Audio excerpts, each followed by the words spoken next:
they finally let me go. The family had been in the bus all night and tried to sleep. We drove into Germany and stopped at the first village, where I went into a store to buy some food for the children, who were obviously hungry and tired and upset. The man and his wife in the store jumped up with a Nazi salute, "Heil Hitler!" I brightly replied, "Guten Morgen," and saw that they were shocked, but I got some bread and milk. The Fettlers were now traveling through sub-zero snow in Nazi Germany in a decrepit bus. No one was sure what to expect. They spent the night of December 16th in Hamburg. The next day in Bautzenberg on the way to Berlin, the bus engine froze. Daniel had a terrible time finding someone to fix it, since everyone in Germany seemed to be getting ready for war.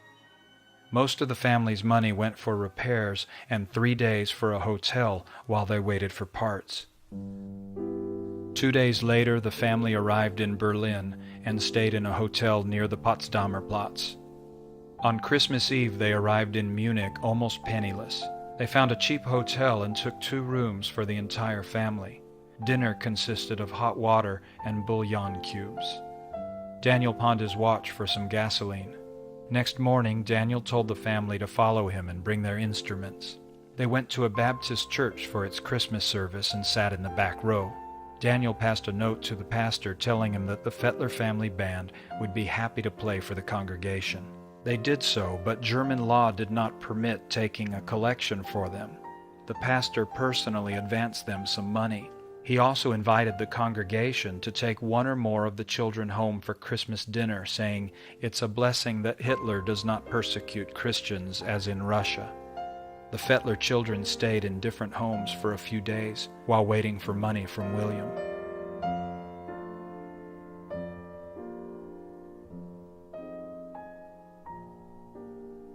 Near the end of December, the family came to the German border with Switzerland. Daniel recalls in his memoir, I began worrying about working visas for Switzerland. I had somehow overlooked the matter entirely and was not sure what the Swiss regulations were about traveling family orchestras. I decided to stop in a small town on the German side of the border and parked the bus around the corner from the frontier post. I casually walked up to the boom across the road and carefully watched the Swiss guards processing cars and passengers.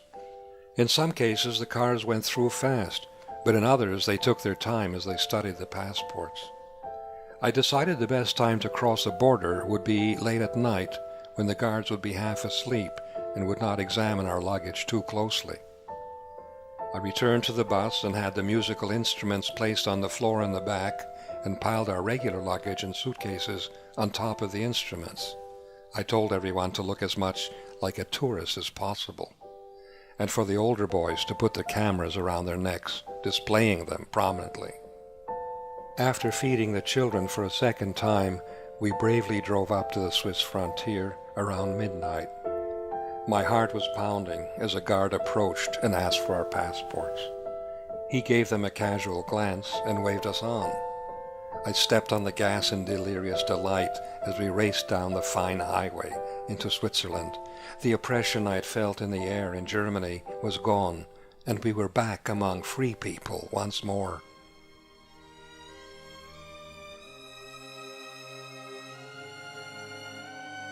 On December 30th, the family arrived in Zurich, Switzerland.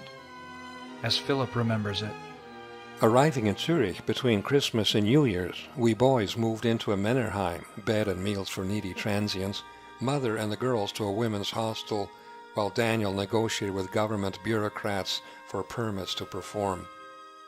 Then Daniel contacted, advertised, promoted, and scheduled our appearances himself, mostly in state churches which served both Catholic and Reformed congregations.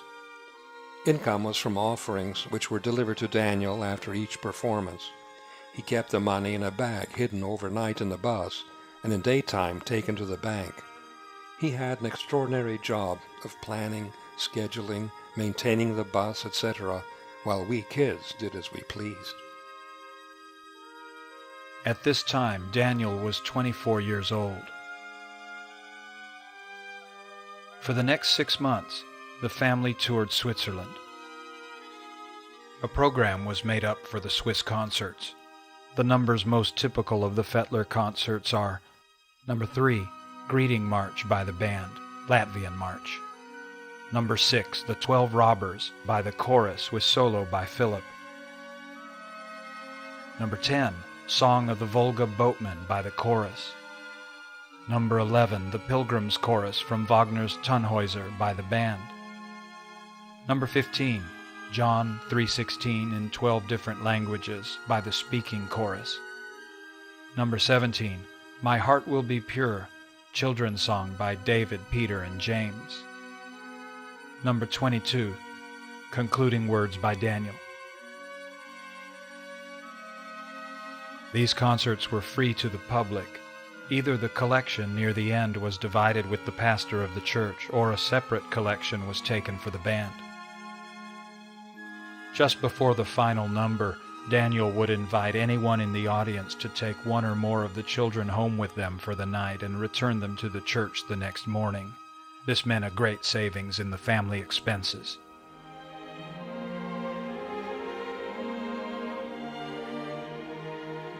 Switzerland was a good time.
In May, William concluded his work in Riga, again leaving the Templars in care of his brother Robert. In June, he wired the family to meet him in Copenhagen immediately. He had bought tickets for the boat to America. The family gave its last European concert on June 25th and said goodbye to Switzerland. Again, they had to travel through Nazi Germany in their worn-out bus. As Daniel remembered, on the German Autobahn, we found ourselves moving along in the middle of an armored column. Hour after hour, our little bus faced a huge cannon pointing straight at us. Guns in front and guns in the back of us. Not a word on the radio and everything moving north at high speed. I realized that something extraordinary was going on because it looked as if all the cannon in the world were on the move. Paul noted in his journal, Entering Germany June 27, 1939. Silver mark coins under suitcases, strictly verboten. In Karlsruhe we buy 4 cameras. Bus in poor shape. Daniel gets huge oil cans, keeps the engine going. Kassel, Hanover, Hamburg. I take photos of Wehrmacht troop movements on Autobahn. Other children remembered this as a time of particularly oppressive fear and anxiety. The bus was consuming huge amounts of oil which Daniel had to replenish every few miles. At Hanover it ran out of gas, and some German farmers helped to pull the bus into the station. There was a lot of tension within the bus. They went through Hamburg again, and finally made it to the ferry for Denmark. They had been driving without stopping for 3 days and 2 nights.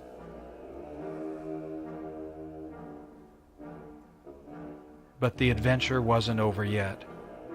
Daniel recalled, Just outside Copenhagen, the back axle broke and the front door fell out. We shoved the bus into a ditch and called for a few taxis. I took one last look at the brand new Michelin tires and patted them gently. They arrived in Copenhagen on June 30th, where they were joined by William. Mary decided that she wanted to complete the last year of her gymnasium in Sweden and left the family.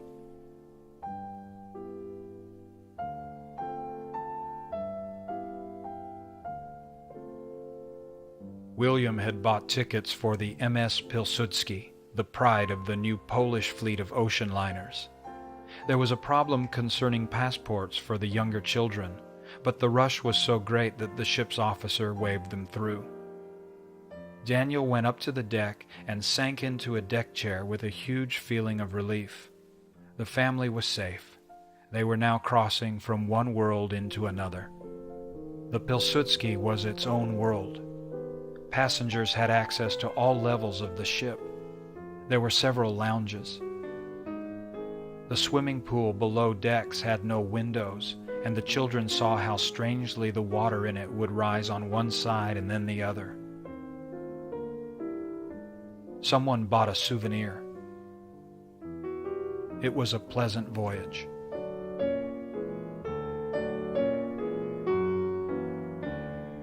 The Pilsudski was commanded by the legendary Captain Mamert Stankiewicz, her master from the time she was built. He had radiograms posted daily in English and Polish, so the anxious passengers could keep track of what was happening in Europe. Some nuns on deck showed the children a drawing of Adolf Hitler on folded paper. When it was unfolded, it turned into a picture of a pig. Lydia liked to write in her journal on deck. On the 8th day of the trip, the Fettler band gave a concert for the other passengers. On the 10th day, they stopped at Halifax, Nova Scotia, and the passengers had a chance to get off and wander around the new world for a little while. 16-year-old Philip came across a construction site and picked up a small block of scrap wood because he had a pocket knife and wanted to carve something on the way to New York. He called the carving Praying Monk.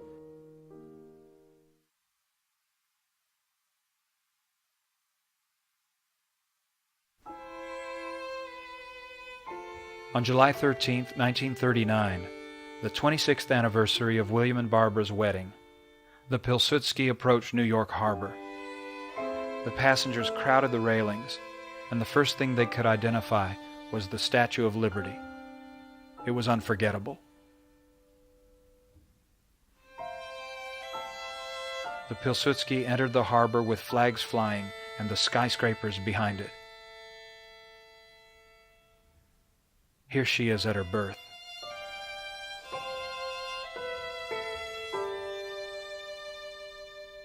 The Fettler family prepared to enter the United States.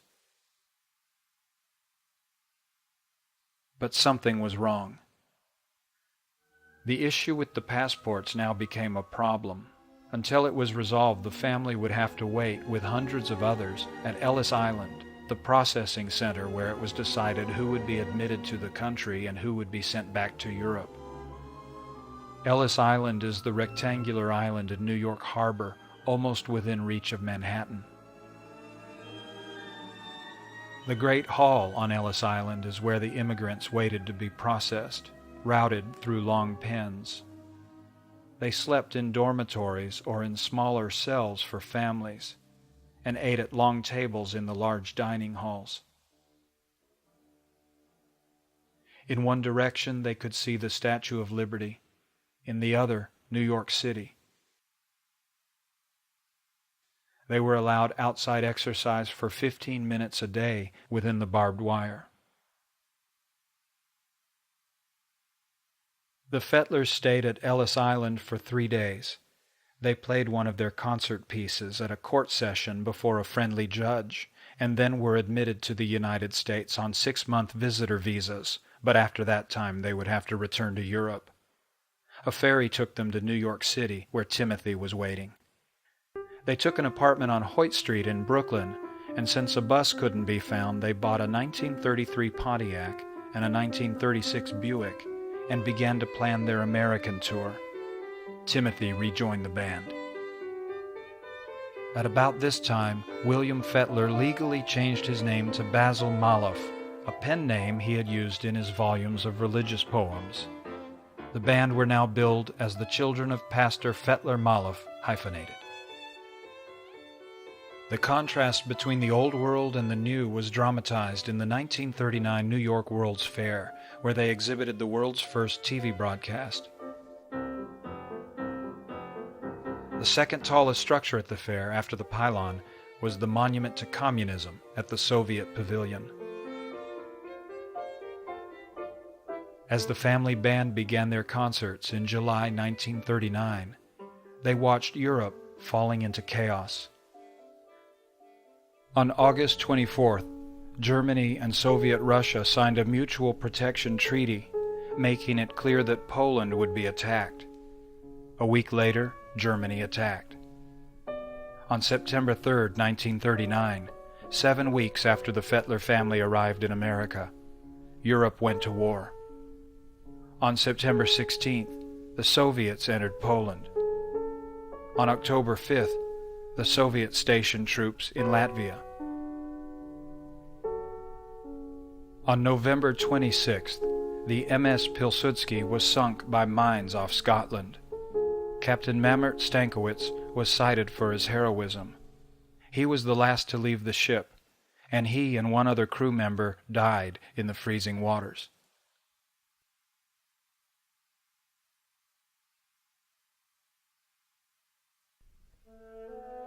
The family drove down the East Coast giving concerts.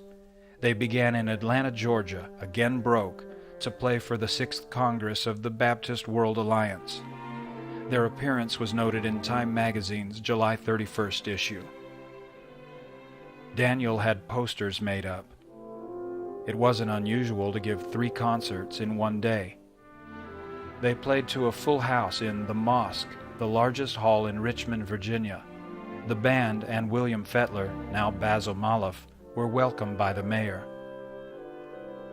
The family was invited by Virginia's governor, James Price, to the mansion and played for the governor and his family. It was now December 1939, and the 6-month visas were about to run out. When Governor Price learned of the problem, he made a phone call to Eleanor Roosevelt, the wife of the president, and arranged an interview for William, Basil, with the immigration authorities in Washington.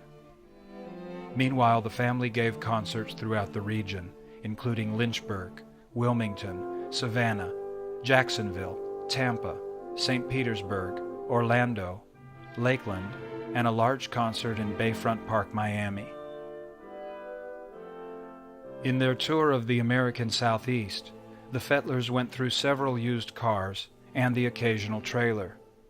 Sleeping arrangements were improvised from day to day.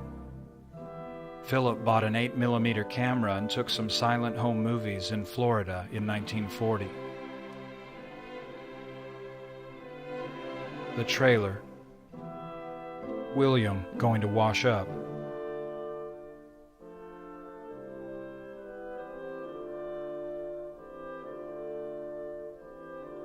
An attached tent served as a dormitory.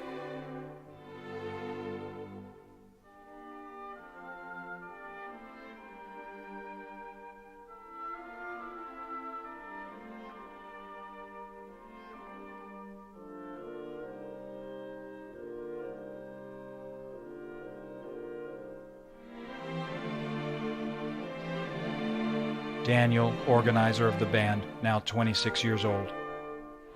Cornflakes was still the standard breakfast. Barbara often wore polka dot dresses. Philip on the left with Andrew. Timothy hamming it up. Paul hamming it up.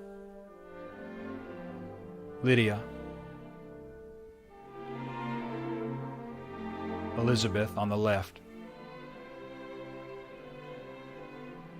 Some close-ups. Timothy. Paul.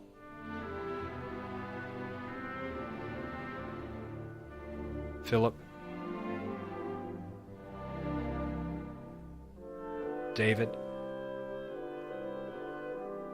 Peter. James. Joseph. Barbara and William in the Russian costume he wore when preaching.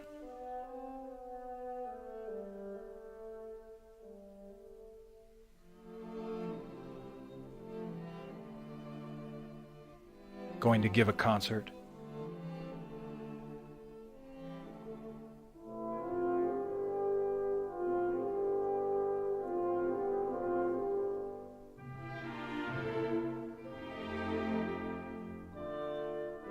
A sampler for the camera. Daniel, who played trumpet and piano. Paul, trombone. Timothy, trumpet, though usually clarinet and voice solo. John, trombone or horn. Andrew, alto horn. Lydia, cornet. Elizabeth, French horn. David, cornet. Peter, drums. James, Joseph, cymbals. Barbara, James conducting.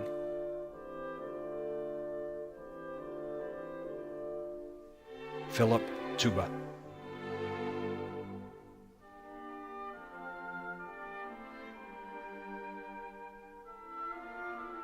Leaving Florida on June 4th, they played in Birmingham, Knoxville, Cincinnati, and other cities.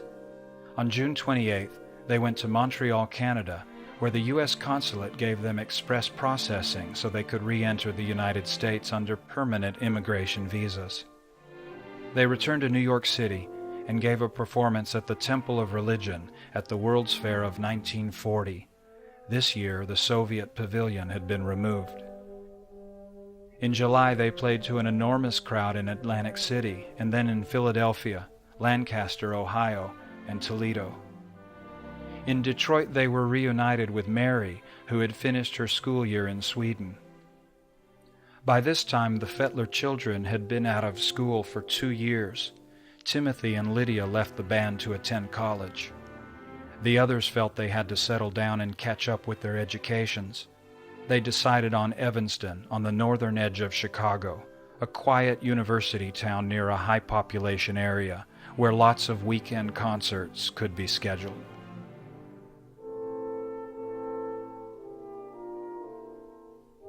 On September 27, 1940, the family settled in Evanston, Illinois, renting a house on Sherman Avenue. Everyone enrolled in school. As a band, they gave 3 to 5 concerts every weekend to support themselves. In 1940,